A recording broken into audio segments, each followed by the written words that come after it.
RJD से शक्ति यादव इस वक्त मौजूद है बातचीत करने के लिए मेरे साथ। एक बार फिर जातिगत आरक्षण की मांग उठी और राहुल गांधी ने अधिवेशन में भी कहा कि जाति आधारित जनगणना होनी चाहिए। तेजस्वी पहले से ही कह रहे हैं। तेजस्वी ने भी कहा कि बीजेपी को इससे दिक्कत है। क्या कहेंगे इस पर?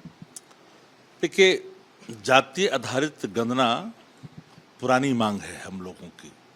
आदरणीय लालू प्रसाद जी ने जिस मुखरता के साथ पार्लियामेंट में इन सवालों को रखा था, और हालांकि शुरू भी हुआ, बजट एलोकेशन भी हुआ 5,000 करोड़ का, और लेकिन जाति के आंकड़े प्रकाशित नहीं हो गए। मरहूम वित्त मंत्री अरुण जेटली साहब जब आंकड़ा को प्रकाशित किया था तो जाति छिपा लिया था, लेकिन जो सूरत हाल देश की आई वो रोंगटे खड़ा करने वाला था। आज उन आंकड़ों को हम लोग देखते हैं। दिहाड़ी मजदूरों की संख्या 50%, एक कमरे पर रहने के मजबूर है। 13% परिवार आज भी एक कमरे में रहने पर मजबूर है, जो सीवर साफ करता है। तो ऐसे लोग कौन हैं, किस जाति के हैं? अगड़ा है, पिछड़ा है, दलित है, महादलित हैं, अत्यंत पिछड़े वर्ग के लोग हैं। एक बार एक श्रेय होनी चाहिए ताकि उसका सही इलाज समुचित तरीके से हो सके। भारतीय जनता पार्टी कभी भी जाति गणना या आरक्षण का जब नाम आता है ना, तो बिल्कुल जैसे लाल कपड़ा देख के साढ़ भड़कता है ना।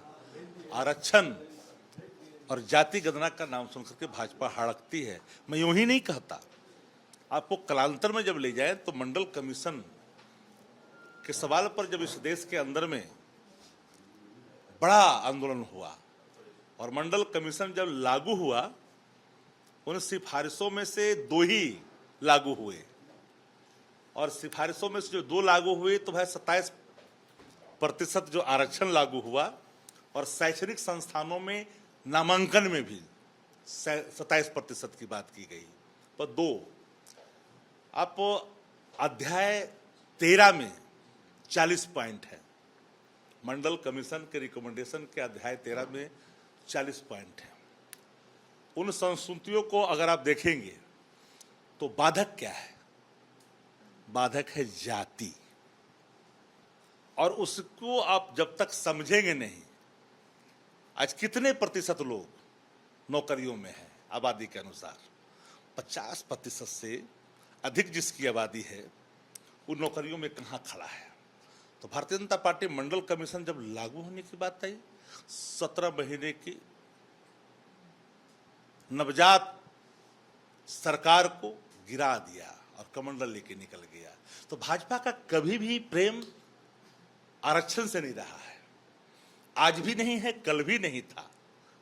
कालांतर के एक एक कदमों को भाजपा को अगर समझेंगे तो भाजपा शुरू से ही उन्माद की राजनीति करती है। एक चाहती है कि एक बीच समाज के बीच में तनाव का वातावरण हो, लेकिन आप जो सवाल उठाया कांग्रेस पार्टी ने, वो सवाल हमारा पुराना है। तब तो बिहार में तेजस्वी प्रसाद यादव जी ने बिहार में जाति सर्वे कराया, 65% आरक्षण की सीमा बढ़ी। जरा बताइए, ईडब्ल्यूएस 10% हो गया, हमको कोई परेशानी नहीं है। पर ईडब्ल्यूएस 10% किया आपने, मानक क्या है भैया? आंकड़े कहाँ? साइंटिफिक आंकड़े होने चाहिए ना। तो अब किसी जाति को आप देते हैं कि ओबीसी में डालना चाहते हैं, किस आधार पर? आंकड़े चाहिए ना। तो आंकड़ा हम जानना चाहते हैं, और इसलिए जाति आधारित गणना का भी और मंडल कमीशन की और जो अनुशंसाएं अभी लंबित है, जब तक उनको आप बिंदुवार तरीके से नहीं देखेंगे, उस पर काम नहीं करेंगे। और जातियों में जो हाँ गरीबी है, आज भी ये सच्चाई को स्वीकार करनी पड़ेगी लोगों को कि जाति एक सत्य है, और आज भी पिछड़ा अति पिछड़ा, दलित, आदिवासी आज भी हाशिए पे है। और सवाल दूसरा कानून व्यवस्था पर है। इस बार जेडीयू नेता के रिश्तेदार की हत्या हो गई है, और पहले से ही विपक्ष तो हमलावर है, लेकिन जिस तरीके से चुनावी साल है और लगातार सरकार पर सवाल खड़े हो रहे हैं, क्या प्रतिक्रिया आपकी रही? बिहार जी गवर्नमेंट तो है नहीं, माइंडलेस गवर्नमेंट चल रहा है बिहार के अंदर में। अपराधियों का मन इस तरह बढ़ा हुआ है कि तंत्र ने घुटना टेक दिया है। पॉश इलाका सुरक्षित नहीं है। कोई ऐसा दिन नहीं है कि बिहार में 500 राउंड गोलियां नहीं चलती। बड़े बड़े लूट, बड़े बड़ी हत्याएं। अब तो राजनीतिक जो घराना है वह भी सुरक्षित नहीं है।